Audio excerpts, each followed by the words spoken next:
साथियों नमस्कार, आदाब, सत श्री अकाल, जय भीम, जोहार। मैं डॉक्टर दशरथ हिनोनिया स्वागत करता हूं आज की इस परिचर्चा में। साथियों, एक छोटी सी अपील, यदि पहली बार हमारे चैनल पर आए हैं, चैनल को आप सब्सक्राइब कर लें और वीडियो को लाइक और शेयर करना बिल्कुल ना भूलें। साथियों, आज 26 नवंबर है और संविधान दिवस भी है।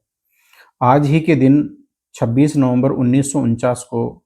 हमारा संविधान बनकर तैयार हुआ और इस प्रकार से ये जो संविधान है आगे चलकर 26 जनवरी 1950 को लागू हुआ। साथियों, बात यह है कि संविधान दिवस के ऊपर कई प्रकार के कार्यक्रम हुए और डॉक्टर अंबेडकर विचार मंच के द्वारा यहाँ पर डॉक्टर अंबेडकर पार्क हरमाड़ा में कार्यक्रम का आयोजन किया, जिसमें मैंने भी शिरकत की और कार्यक्रम बड़ा शानदार रहा। मैंने अपने विचार क्या रखे हैं वो तो आपको मैं सुनवाऊंगा ही, लेकिन कुल मिलाकर बात यह है कि इस संविधान दिवस के ऊपर राजस्थान सरकार के द्वारा बनाया गया जो धर्मांतरण कानून है, जिसको धर्म संपरिवर्तन कानून के नाम से जाना जाता है, और इस कानून के माध्यम से किस प्रकार से, यानी कि एक तरह से मूल अधिकारों के ऊपर और संवैधानिक अधिकारों के ऊपर कुठाराघात हुआ, इसके ऊपर जो है वो चर्चा रही। साथ ही साथ ये भी चर्चा रही कि ये संविधान दिवस की शुरुआत है वो संघ एम्बस के द्वारा शुरू की गई और धीमान विजय मानकर साहब ने इस संविधान दिवस की शुरुआत है वो की थी। तो इस प्रकार से आज पूरे देश में जो है ये संविधान दिवस है बड़े ही जोर शोर से और व्यापक स्तर पर मनाया जाता है। लेकिन जो विचार यानी कि एक तरह से वहाँ पर आए हैं वो क्या थे और इस बारे में मैंने क्या कहा है, आप इससे अवगत होना चाहिए आपको। तो मेरा जो स्पीच है वो इस प्रकार से था। संविधान दिवस के अवसर पर सबसे पहले बाबा साहब डॉक्टर B.R. अम्बेडकर को नमन, जिन्होंने भारत का इतना सुंदर संविधान बनाया और आज उसकी छत्र छाया तले हम लगभग 75 साल है वो पूरे कर चुके हैं। तो इसके लिए सभी देशवासियों को बहुत बहुत बधाई और शुभकामनाएं कि हमारा जो संविधान है वो सुरक्षित रहे और सलामत रहे। सम्मानित मंच और बैठे हुए सभी मेरे प्रबुद्ध साथी और माताएं बहनें, आप सभी को जय भीम, जय प्रबुद्ध भारत, जय फुले, जय सावित्री, जय इतिहास, जय यनकाली। साथियों, आप सभी जानते हैं कि संविधान दिवस की शुरुआत है, जिस समय संविधान बना उसी समय से शुरू हो जाना चाहिए था, लेकिन संविधान दिवस की जो शुरुआत है वो 2006 में शुरू होती है और इस शुरुआत को करने का श्रेय है वो संघ एम्बस को जाता है, जिसके उस समय नेशनल ऑर्गेनाइजर है धीमान विजय मानकर साहब थे। ये आप लोगों के नोटिस में होना चाहिए कि संविधान दिवस की शुरुआत करने वाले व्यक्ति है वो भारत में कौन थे। फिर अब बात आगे चर्चा करते हैं कि भारत के संविधान के संदर्भ में आज जो टॉपिक रखा था, टॉपिक बड़ा महत्वपूर्ण है, चर्चा तो इसी के ऊपर होनी चाहिए थी और मदन लाल जी दूधवाल साहब ने जो है इसके ऊपर अपनी बात है वो विस्तार के साथ रखी। लेकिन मैं थोड़ा सा ये कहना चाहूंगा कि संविधान जो है आज सबसे ज्यादा खतरे में है, इसलिए संविधान पर बात है वो होनी चाहिए और वो बात ये है कि अब किस प्रकार से आपके जो संविधान में प्रदत्त जो अधिकार है उनका हनन हो रहा है, ये आप लोगों के नोटिस में है या नहीं है। लेकिन हमने और मेहता राम जी ने अभी 10 नवंबर को राष्ट्रपति के नाम एक ज्ञापन दिया था और वो ज्ञापन ये था कि राजस्थान की सरकार सितंबर 2025 में ही एक धर्मांतरण एंटी कन्वर्जन बिल, धर्मांतरण विरोधी कानून लेकर आई थी और उस कानून में जो प्रोविजन किए हुए हैं, जो प्रावधान किया हुआ है, तो मेरे गले में, आपके गले में ये जो पंचशील का जो ये जो दुपट्टा लगा हुआ है, ये भी उस धर्मांतरण की श्रेणी में आ गया। और इस प्रकार से ये बाबा साहब के भगवान बुद्ध की ये जो प्रतिमा आप देख रहे हैं, उस कानून के अनुसार तो ये भी उस धर्मांतरण की श्रेणी में आ गया है। और उस कानून के अनुसार प्रोविजन यह है कि 5 साल से लेकर और 20-25 साल तक को जो है वो जेल हो सकती है, और 5 लाख से लेकर और 1 करोड़ तक का जुर्माना हो सकता है। और जो भी संस्थाएं या जो भी संस्था इस प्रकार के कार्यक्रम आयोजन कर रही है, यानी वो जागरूकता के लिए, जन जागरूकता के लिए क्यों ना हो, लेकिन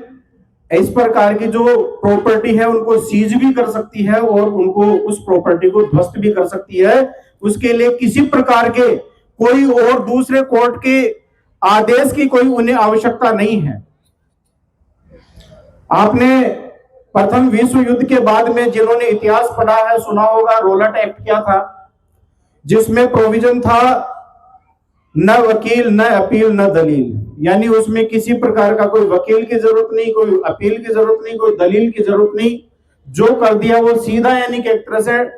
वो सरकार ने कर दिया। ठीक इसी प्रकार का ये कानून है। और इस कानून के तहत विशेष रूप से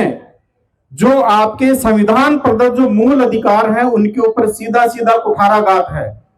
और संविधान में जो प्रदत्त जो मूल अधिकार हैं उनको बदलने के लिए केंद्र सरकार को भी अधिकार नहीं है। केंद्र सरकार भी यदि उनमें किसी प्रकार का यदि कोई फेरबदल करना चाहती है तो उसके पास में 2/3 बहुमत होना चाहिए और आधे राज्यों की जो स्वीकृति आवश्यक होनी चाहिए, तब जाकर वो उस प्रोविजन में है या मूल अधिकारों में किसी प्रकार का जो परिवर्तन है वो कर सकती है। लेकिन राजस्थान की इस भजनलाल सरकार ने जो है जिस प्रकार से, यानी कि एक तरह से जो इसके अधिकार क्षेत्र में नहीं है, उन्होंने वो संविधान में प्रदत्त आपके जो मूल अधिकार है भाग 3 में उल्लिखित हैं, उनका जो है इन्होंने संशोधन है वो किया है। ये हम सबके लिए अपने आप में सोचनीय विषय है। अब सवाल तो ये था कि जो लोग अभी वेलफेयर सोसाइटी का चुनाव लड़ रहे हैं, कोई कह रहे हैं कि हम आईपीएस से रिटायर्ड हैं, कोई आईएएस से रिटायर्ड है, और कोई जो है अध्यक्ष पद का चुनाव लड़ रहा है, कोई जो है उपाध्यक्ष का, कोई महासचिव का, कोई कोषाध्यक्ष का, और उन्होंने ये ठेकेदारी ले रखी है कि यानी कि एक तरह से हम जो है ये जो है हम पदों के ऊपर रहते हुए हमने वो काम किया है। तो फिर आपके यानी कि एक तरह से इन पदों पर रहते हुए जो आपके हक और अधिकार छीने जा रहे हैं वहां पर आप चुप क्यों रह जाते हैं? आप कम से कम जो है जनता को है जागरूक करते हैं, इस सरकार के खिलाफ है वो आपको एकजुट होना चाहिए था। और इतना ही नहीं बल्कि सुप्रीम कोर्ट में या हाई कोर्ट में पीआईएल भी लगाई जानी चाहिए थी, वो भी आपने नहीं लगाई। और सुप्रीम कोर्ट में यदि एक अच्छे पैनल से पीआईएल लगती है तो कम से कम उसके लिए 25 लाख रुपए चाहिए, अन्यथा जो बढ़िया वकील हैं वो इस यानी कि एक तरह से इस प्रकार की पैरवी के लिए खड़े भी नहीं होते हैं। अब ऐसी स्थिति में आगे कौन आए, पहली बात। दूसरी बात यह है कि आज यहां पर जो बैठे हुए जो लोग हैं उनमें तो मुझे लगता है कि शायद राजाराम मील साहब के अलावा और शायद ही कोई व्यक्ति हो जो इस प्रकार से जो है पीआईएल जो है वो लगा सके, क्योंकि बाकी इतनी बड़ी यानी कि एक तरह से जो है धनराशि है, या तो यानी कि एक तरह से सामाजिक सहयोग से आ सकती है, या फिर जो है कोई विशेष रूप से कोई अपनी कोई प्रॉपर्टी बेचकर लगाते हो तो एक अलग बात है, अन्यथा पॉसिबल नहीं है। फिर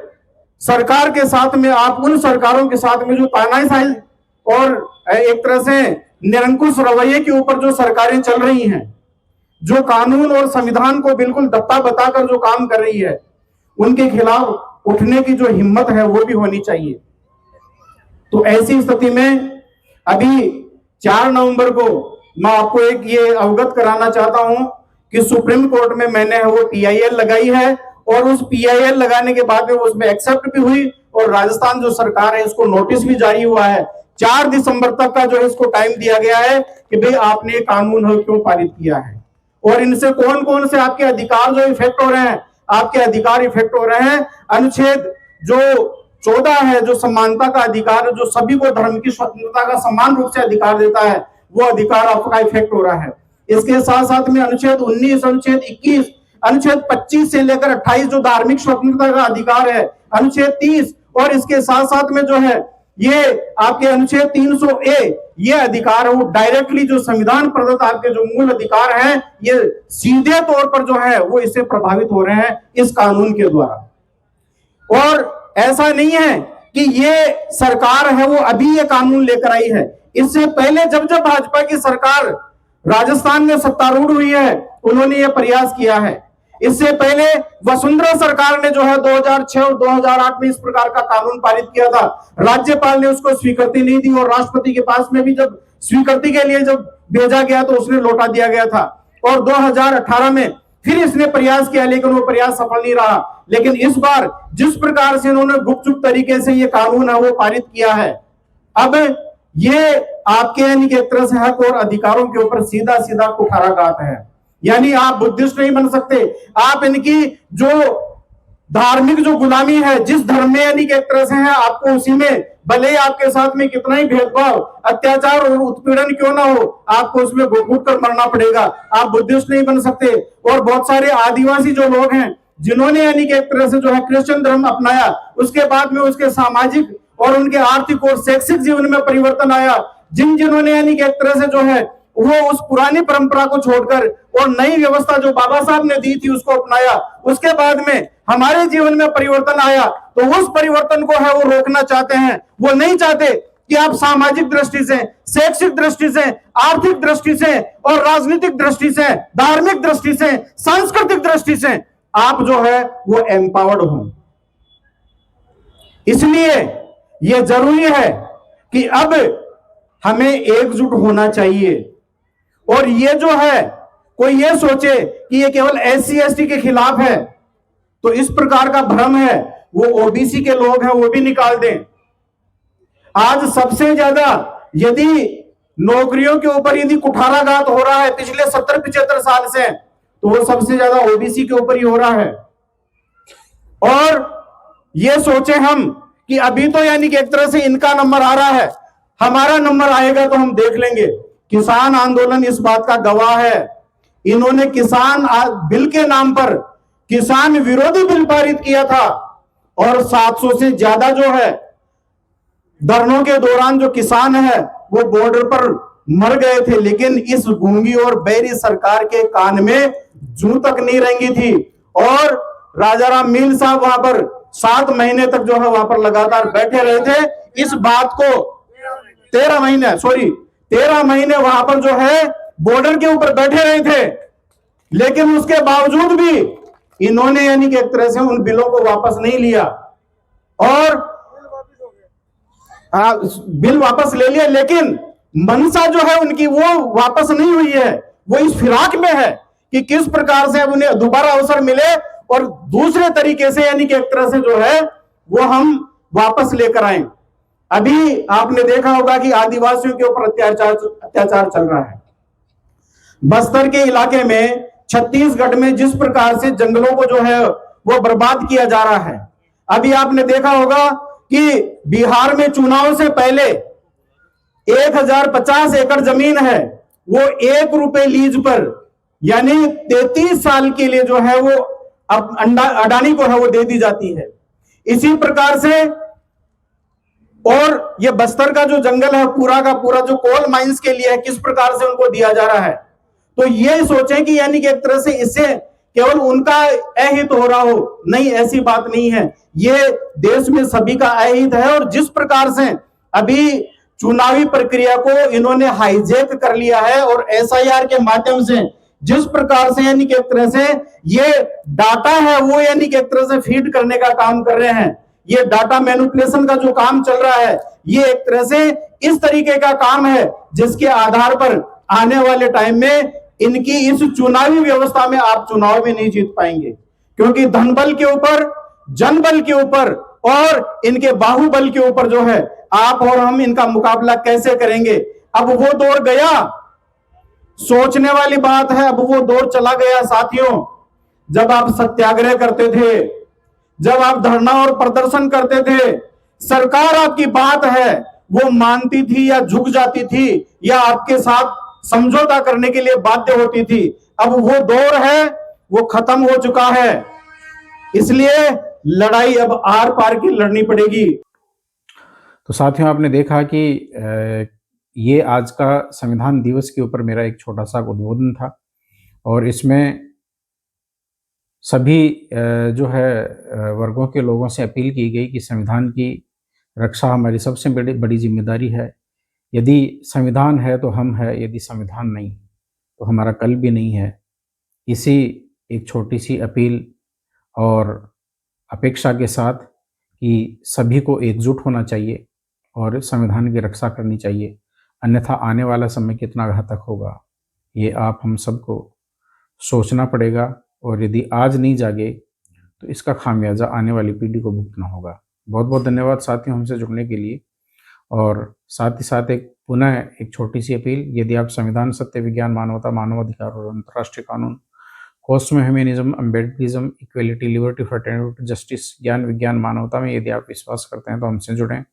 हमारी पार्टी से जुड़ें और जिस रूप में भी हमें और हमारी पार्टी को आप मदद दे सकते हैं, देने का प्रयास ज़रूर करें। बहुत-बहुत धन्यवाद साथियों, अब तक हमसे जुड़े रहने के लिए।